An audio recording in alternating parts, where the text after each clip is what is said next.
కర్కాటక రాశి వారు జ్యేష్ఠమాస పూర్ణిమ బహుళాష్టమి సందర్భంగా ఎలాంటి విధి విధానాలు పాటించాలి, అష్టమంలో ఉండబడిన శని భగవాన్ యొక్క ఆశీస్సులు ఎలా పొందాలో ఈ వీడియోలో సవివరంగా సంపూర్ణంగా తెలుసుకుందాం.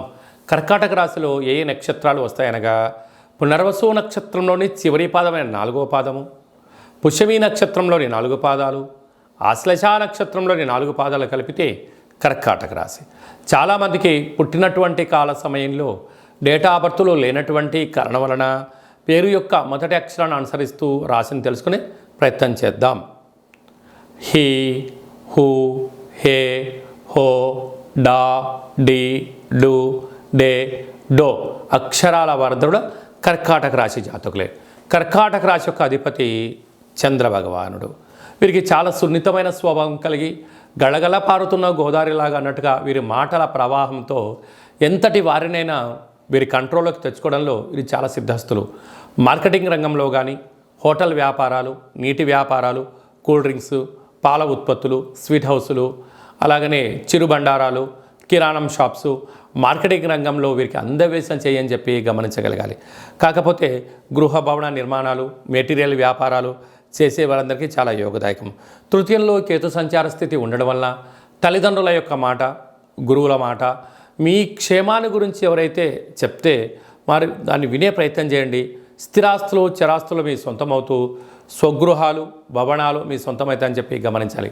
అష్టమంలో శని భగవానుడు స్వక్షేత్ర సంచార స్థితి ఉండడం వలన వీలైనంత వరకు మీ జన్మ నక్షత్రం రోజున, అలాగనే అష్టమి పూర్ణిమ తిథి ఎందున దూర ప్రయాణాలు, వాయు ప్రయాణాలు, జల ప్రయాణాలు పెట్టుకోవద్దు.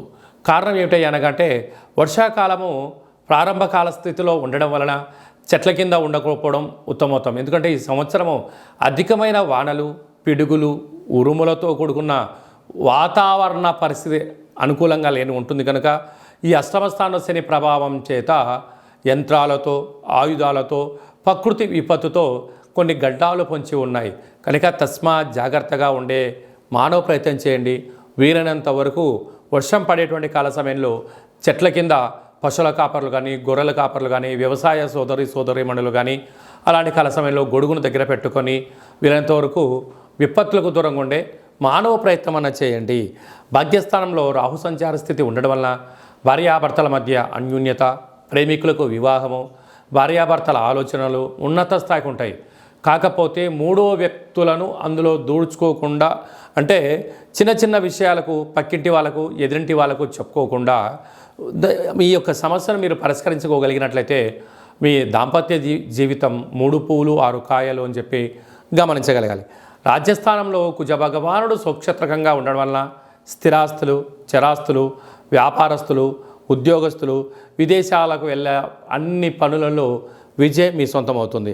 లాభస్థానంలో గురు సంచార స్థితి ఉండడం వలన వృత్తులలో, ఉద్యోగాల్లో, వ్యాపారాల్లో అన్నింటా విజయం మీ సొంతమవుతుంది. వ్యయంలో 3 గ్రహాలు ఉండడం వలన బుధాదిత్య రాజయోగ కారణం వలన ప్రభుత్వ ఉద్యోగ ప్రయత్నం చేసేవారికి మంచి కాలం. కానీ తొందరపాటు నిర్ణయం సరైన సమయం కాదు. పోలీస్ శాఖతో, రక్షణ శాఖతో, విలాసవంతమైన వస్తువులతో, ఆయుధాలతో దయచేసి చెలగాటం ఆడవద్దు. అపహాస్యం అసలే చేయొద్దు. ఉన్నదాంతో తృప్తి చెందండి, మౌనంగా ఉండండి, ధర్మంగా ఉండండి. అన్నింటా విజయం మీ సొంతమవుతుంది.